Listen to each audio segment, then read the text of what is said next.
must think that I'm stupid. You must think that I'm a fool. And it will be left to John Terry to give them the trophy. I won't say a word. The worst moment in my footballing career, for sure. Still not over it today. I don't think I ever will be. My heart at the door. Delicious ball in. 2-0. Terrific header from the captain. When you try your best but you don't succeed. ለምን እኔ ላይ ለምን አሁን ለምን በዚያ ታላቅ የአውሮፓ ቻምፒየንስ ሊግ የፍጻሜ ምሽት ለምን አልኩኝ። በሆቴላችን የኔ ክፍል 25ኛ ፎቅ ላይ ነበር። በመስኮት ወደ ጨለማው ለምን ብዬ እየጠየቅኩ አፈጠጥኩ። ከነበርኩበት 25ኛ ፎቅ ራሴን የማጥፋት ሐሳብ ያሰብኩባት ቅጽበት ሁሉ መጣች። ያው እዘላለሁ ብዬ ባላስብም ግን ለቅጽበትም ቢሆን ሐሳቡ መጥቶብኛል። የህይወቴ እጅግ መጥፎ ቀን ነው። ማን ነው አጠገብ ያለው? የሌለውስ ማን ነው? ያንን ሁሉ የተረዳውበት አጋጣሚ ነው። ድላችንን ካፋችን ከነጠቁን የማንቸስተር ዩናይትድ ተጫዋቾች ጋር ከዚያ መጥፎ ምሽት ጥቂት ቀናት በኋላ ጠረጴዛ አብረን ተጋርተን መቀመጥ በጣም ከባድ ስሜት ይፈጥር ነበር። በዌምብሌ እንግሊዝን ወክለን ከአሜሪካ ጋር ተጫወትን። ከቦክስ ውጪ በግንባር ግሩም ጎል አገባው። ወሳኝ ፔናልቲ የሳትኩበት ምሽትና የዌምብሌው ቀን ለምን አልተቀያየሩም አልኩ። አሁን እግር ኳስን አቁሜያለሁ። በብዙ ደጋፊዎች ፊት በየሳምንቱ ጨዋታ ማከናወንበትና የምጨነቅበት ጊዜ አልፏል። ግን አንድ ነገር አላለፈም። አሁንም አንዳንዴ በኩለ ሌሊት ከእንቅልፌ ነቃለሁ። ያ የሞስኮ ቻምፒየንስ ሊግ ምሽት ድጋሚ አለመምጣቱን እያረጋገጥኩ ተኛለሁ። መቼም የሚያልፍ የሚረሳ አይመስለኝም። የቀድሞው የእንግሊዝና ቼልሲ አምበል ጆን ቴሪ በሬስ ሜኒ ፖድካስት ጋር ካደረገው ቃለ ምልልስ የተወሰደ። አንድ ምሽት በሞስኮ የቼልሲው አምበል ያልቆመ ቅዠት ጓደኞቼ መጥተው እስኪወስዱኝ ራሴን ማጥፋት የሚለው ሐሳብ ሁሉ መጣብኝ ብሎ ቴሪ ለመጀመሪያ ጊዜ ያመነው የእግር ኳስ ኮከቦችን ፈተና የሚያሳየው ንግግር ማንቸስተር ቀይ የሆነችበት፣ ለንደን በሰማያዊ ቡድኗ ሐዘን የተመታችበት ዕለት ትሪቡን ትውስታም። Very difficult. I just remember standing looking over Moscow in my hotel. I was on about the 25th floor. Just looking out, just asking why? Like why then? Why did it start raining? Why did I slip? But you don't succeed. To give them the trophy. ፊሽካ ሲነፋ ጨዋታ ሊያልቅ ይችላል። የጨዋታው አንዳንድ ቅጽበቶች ግን ከመጠናቀቂያው ፊሽካ ጋር አያበቁም። ይቀጥላሉ፣ ይኖራሉ። ጠባሳም ትዝታም ሆነው ይመላለሳሉ። በአእምሮ ውስጥ ያስተጋባሉ፣ ይጮሃሉ። 2008 የአውሮፓ ቻምፒየንስ ሊግ ፍጻሜ፣ ቀዝቃዛው የሞስኮ ምሽት፣ ካፊያ ያራሰው የሉዥኔስኪ ስታዲየም፣ ጆን ቴሪን ሁሌም የሚያሳድደው ክስተት ካገኛቸው ክብሮች እኩል አንዳንዴም እየበለጠች እየተመላለሰች የምትረብሸው ወሳኝ ፍጹም ቅጣት ምት። ያንን ፍጻሜ የተጫወቱ ብዙዎች፣ የተመለከቱ ሺዎች፣ በገለልተኝነት ቁጭ ብድግ ያሉ ሚሊዮን ተመልካቾች ከክስተቱ በኋላ ወደ ሌላ ስራ ትኩረት ክስተት ተሸጋግረዋል። የእግር ኳስ ጨዋታ ህግ ነው። ማሸነፍ መሸነፍ የጨዋታው ህግ ነው። አሸናፊዎች ተደስተዋል፣ ለተሸናፊዎች ቢከፉም አልፈውታል። አንድ ሰው ግን የሆቴሉ 25ኛ ፎቅ ላይ ፊት ለፊት እየተመለከተ ለምን እያለ የተብሰለሰለበት ቦታ ላይ ዛሬም ቆሟል። ጆን ቴሪ በሉዥኔስኪ ስታዲየም ቼልሲን የመጀመሪያ ቻምፒየንስ ሊግ ዋንጫ ከምታስገኝለት ግን ተንሸራቶ ካመከናት ፍጹም ቅጣት ምት ቅጽበት ጋር እዚያው ቆሟል። ይህ የጆን ቴሪ ኑዛዜ ነው። All of these things that kind of go over. And probably the hardest thing was that 3 days later, after that, we met up with England, we had a friendly and ended up scoring a header from outside the box. And that was probably the hardest moment, because if I could swap any goal. ሞስኮ ግንቦት 21 2008 ዝናብ ሜዳውን አርሶታል። ጆን ቴሪ እና ቼልሲ ከታሪካዊ የቻምፒየንስ ሊግ ድል ጥቂት ርቀት፣ አንድ የተሳካ ፍጹም ቅጣት ምት ርቀት ላይ ብቻ ነበሩ። ግን ደግሞ ሽንፈትም ብዙም ዞር አላለም ነበር። ማንቸስተር ዩናይትድ ሶስተኛውን የቻምፒየንስ ሊግ ክብር በታሪኩ ቻው ብሎ የተሰናበተ ይመስል ነበር።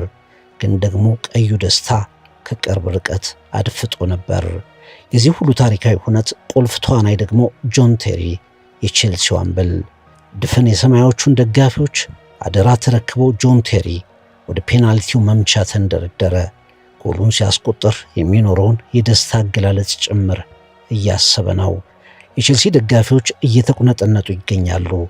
ቼልሲ ወደማይዘነጋው የቼልሲ አዲስ ዓለም አዲስ የአውሮፓ ንግስና የምትወስደውን ፔናልቲ እንደሚያስቆጥር የቼልሲ ደጋፊዎች አምነውታል። ሊመታ ተንደረደረ። ቴሪ ኳሷን በትክክል ከመምታቱ በፊት አዳለጠው። እንዳሰበው ያልመታት ኳስ ደግሞ የግቡን ቋሚ መታ። ወጣች። ቁጭ አለ። አናቱን በጉልበቱ ውስጥ ቀብሮ ተከዘ። የሞተው የዩናይትድ ተስፋ ተመለሰ። ኒኮላስ አኔልካ ከቼልሲ ሌላ ፍጹም ቅጣት ምት ከሳተ በኋላ ዩናይትድ መለያ ምቱንም በድል ጨርሶ የአውሮፓ ሻምፒዮን ሆነ። የቼልሲው አምበል ከዝናቡ ጋር አብረው የሚወርዱ እንባዎቹን አፈሰሰ። ጆን ቴሪ እንደራሱ ገለጻ በጣም ተሰበረም። When you try your best but you don't succeed. ከክስተቱ ብዙ ዓመታት አልፈው በጣም በርካታ ነገሮች በሱም በክለቡም ጉዞ ውስጥ አልፈው ቴሪ ያ የሞስኮ ምሽት ምን ያህል የማይረሳ ጠባሳ እንዳሳረፈበት ከሬስ ሚኒ ጋር ባደረገው ቃለ ምልልስ ገለጸ። እግር ኳስ ተጫዋቾች በተለይ የቡድን አምበሎች እንዴት መጠንከር እንዳለባቸው፣ እንዴት ኃላፊነት እንደሚፈትናቸው ራሱን ለማጥፋት ያሰበበትን ቅጽበት መነሻ አድርጎ ተናገረ። ጸጥ ባለው ተመልካች በሌለው ዋንጫና ድል በሱ ጥፋተኝነት እንዳጣ ቆሞ በሚያስብበት ክፍል ጓደኞቹ የቴሪን ክፍል አንኳኩ። አልወቀሱትም። የማጽናኛ ቃል አለበዙም። እንሂድ ብለው ወሰዱት። እንደ ጆን ቴሪ ንግግር ቀጣዮቹ ቀናትም በጣም ከባድ ነበሩ። መተኛት አይታሰብም። የሚዲያው ዘገባ፣ የደጋፊዎች አስተያየት ራስንም ያስጠላ ነበር። ፔናልቲዋን አእምሮ ውስጥ ደጋግሜ መታት ነበር።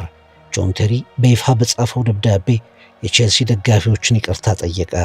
የደስታችሁ ምንጭ ባለመሆን ያዝናለሁ የሚል ስሜት ነበረው ደብዳቤው። ጊዜያት አለፉ። የጨዋታ ዓመታትም ተቀያየሩ። ጆን ቴሪ የሚያከናውናቸው የጨዋታ ቁጥሮች ጨመሩ። ክብሮች፣ ዋንጫዎች፣ የድል ምሽቶች መጡ። እግር ኳስ የሁሉም ነገሮች መለዋወጥ የሚኖርበት ስፖርት ነውና የቴሪ የሞስኮ ምሽት በብዙ አስደሳች የድል ምሽቶች ተተካም። እናም አምበሉ ይናገራል። ጠነከርኩ፣ በስሜት በሰልኩ፣ ወደፊት በጥንካሬ ስለመሄድ ወሰንኩ ይላል።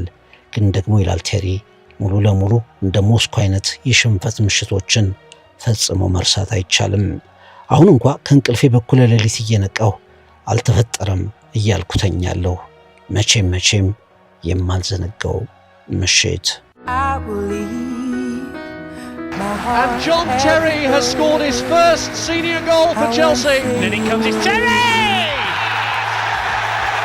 It is the skipper that breaks the deadlock. Delicious ball in, 2-0. Terrific header from the captain. Chance here, off the bar, and surely Terry now has scored and made it 3-1. John Terry in the right place at the right time. My heart at the door, I won't say a word. ከሞስኮ የሽንፈት ምሽት በኋላ ይላል ጆን ቴሪ ስለ እግር ኳስ ጨካኙን እውነት ትጋፈጣለህ። እውነተኛ ጓደኞች ትንሽ መሆናቸውን ታውቃለህ። በዚያ በተሰበርክበት ጊዜ የሚመጡት ደግሞ በሕይወት ሁሉ የማትዘነጋቸው ይሆናሉ። ሬይ ዊልኪንስ የቼልሲ ረዳት አሰልጣኝ በዚህ ረገድ የመጀመሪያው ሰው ነው። ወደ ስልኬ ከሳትኳት ፔናልቲ በኋላ የደወለልኝ የመጀመሪያው ሰው እሱ ነው። ስለ ታክቲክ ለማውራት ስለ ጨዋታው ለማብራራት አይደለም ሬይ ዊልኪንስ የደወለውም ደህና መሆኔን ብቻ ለማረጋገጥ ደወለልኝ ይላል ቴሪም። ሬይ ሰዎችን በማበርታት ለሰዎች በመሆን ምርጡ ነው። ማን ጓደኛ እንደሆነ ማን ደግሞ ግድ እንደማይሰጠው ያወኩበት አጋጣሚ ነው። ሬይ ትክክለኛው ሰው ነበር ብሎ ይጨምራል ጆን ቴሪ። በ2018 የቼልሲው የወቅቱ ረዳት አሰልጣኝ ሬይ ዊልኪንስ ሲያልፍ ጆን ቴሪ በገላጭ ስሜት ሐዘኑን አስፍሯል። The worst moment in my footballing career for sure. Still not over it today. I don't think I ever will be. Delicious ball in, 2-0. Terrific header from the captain. You don't succeed. ከሞስኮ ቻምፒየንስ ሊግ ምሽት 4 ዓመታት በኋላ ቼልሲ እንደገና ለአውሮፓ ቻምፒየንስ ሊግ ፍጻሜ ደረሰ። አሁን በ2012 ከባየር ሙኒክ ጋር ነው ፍጻሜው። ሜዳው የራሱ የባቫሪያው ክለብ ሜዳ አሊያንዝ አሬና። አሁንም ልክ ከ4 ዓመት በፊት እንደሆነ ሁሉ መደበኛውም ተጨማሪውም ጊዜ ባቻ ውጤት አልቆ በመለያ ፍጹም ቅጣት ምት። በዚህ ጊዜ ግን ቼልሲ እድለኛ ሆነ።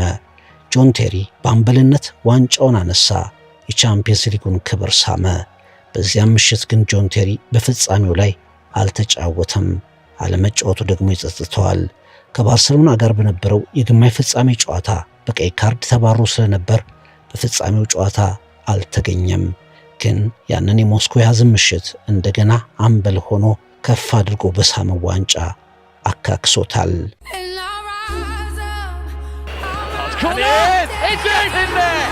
And look who it is! Didn't it have to be John Terry? And then it comes, it's Terry!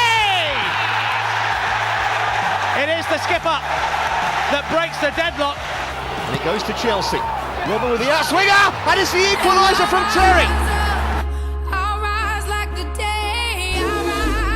አንዳንድ ሽንፈቶችና የሽንፈት አጋጣሚዎች ከብዙ ድሎች እኩል ይጮሃሉ። እንደ ጆን ቴሪ ገለጻም ያለፈው ሁሉ አልፎ የሞስኮ ቻምፒየንስ ሊግ ፍጻሜ ሳልረሳው አብሮኛል ይላል። የእግር ኳስ ተጫዋቾች በተለይ ደግሞ የቡድን አምበሎች የሚያልፉበትን ከባድ የስሜት ውጣ ውረድ የጠቆመ አስተያየቱ ነው። እግር ኳስ ኮከቦች በድልና ሽንፈት ውስጥ ስለሚደርስባቸው ዘላቂ ስብራት መነጋገሪያ በሆነ ነጥብ አስቀምጧል። እንደ ቴሪ በበርካታ የሊግ ክብሮች፣ የቻምፒየንስ ሊግ ዋንጫ፣ በሌሎች ዋንጫዎች የታጀቡ የኳስ ዘመን ኮከቦች እንኳ የሚያሳድዳቸው የጸጸት ጊዜ ያላቸው። ፊሽካ ሲነፋ ጨዋታ ሊያልቅ ይችላል። የጨዋታው አንዳንድ ቅጽበቶች ግን የመጠናቀቂያው ፊሽካ አይደመድማቸውም። ይቀጥላሉ፣ ይኖራሉ፣ ጠባሳም ትዝታም ሆነው ይመላለሳሉ። ልክ እንደ ባጆ 1994 የዓለም ዋንጫ ጎል ኢን ዘ ስካይ ፍጹም ቅጣት ምት፣ 2008 ግንቦት 21 የጆን ቴሪ የከሸፈች የፍጹም ቅጣት ምት የቼልሲውን አምበል የምታሳድደው ፔናልቲ። ትሪቡን ትውስታም። You must think that I'm stupid. You must think that I'm a fool. And it will be left to John Terry to give them the trophy. The worst moment in my footballing career, for sure. Won't say a word.